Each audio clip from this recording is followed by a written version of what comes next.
Hello, Froggy here, and today we'll be taking a look at a secret area inside of Starcrossed. We'll be starting from the boss room, but my previous guide shows how you can reach here with no encounters. I haven't done the quest steps yet, but some of you may have noticed that there is some sort of staircase forming heading up to that area. We can get around with grapple flying, but since not everyone has been blessed with the good RNG, I'm going to be doing everything here without grapple flying. I'm going to want to get up as high as I can to make it across that jump, which is going to be something of a theme of this route. If you do have Navigator, that will make this a whole lot easier. So apparently there is a portal that's showing up for some people around here, although it's not active yet, but I've got a good idea where it's going to be going. DJ XYZ0 posted an interesting screenshot on Twitter, and I know people have been going here since the day after the quest came out, which coincidentally is when I flew out of town. Anyways, we're going to be flying over in that direction. Gonna need every bit of ammo we can muster, so setting my max ammo low, dying, and then setting it back high again to regenerate ammo. And let's get going. Going to be regaining a lot of height. You could of course substitute in Navigator flying, but I am avoiding that here. So over here you need to drop a bit below that rock to avoid a death barrier.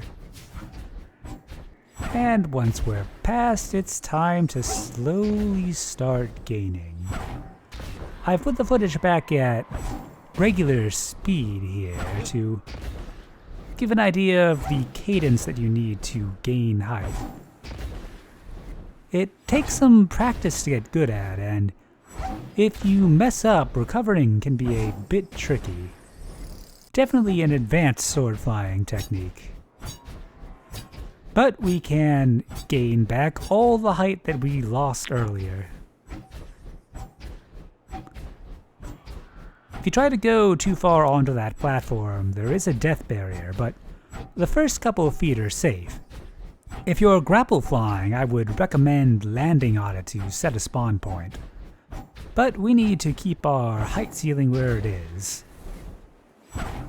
Once you get above this blue circle, you're pretty much good to go over to this side. You can land on this little block, but then we'd have to use a grapple, and I feel like that would mildly defeat the point of this challenge. And we've made it. Not too much farther to go now. We just need to cross over the top of this structure. It's close to the map ceiling, so you may get an induced turn back as you go across.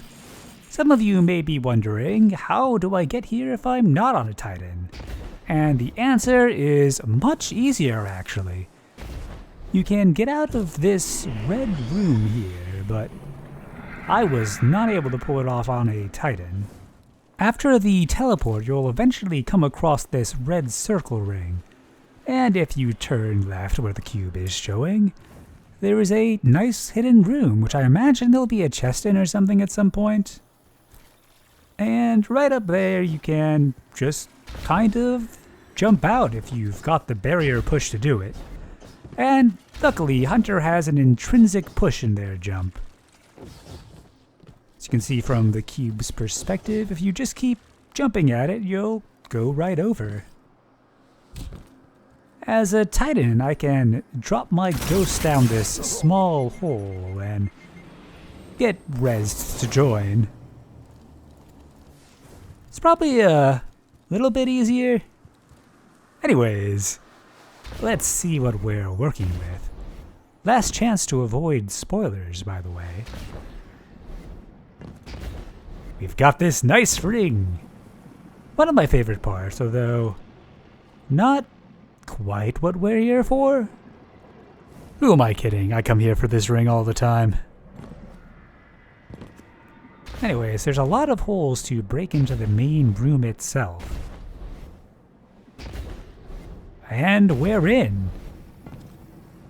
And that is a somewhat familiar looking symbol. Definitely looking forward to the story beats that we'll get with this. Something Ishtar something. Let's see if we can spot where we'll enter this area. Not seeing a portal. I don't know if one will spawn in or if it will just kind of appear here. Never can be sure, but it is quite a nice view on the way in.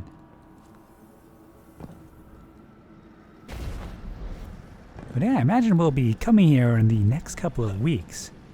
And until then, happy exploring.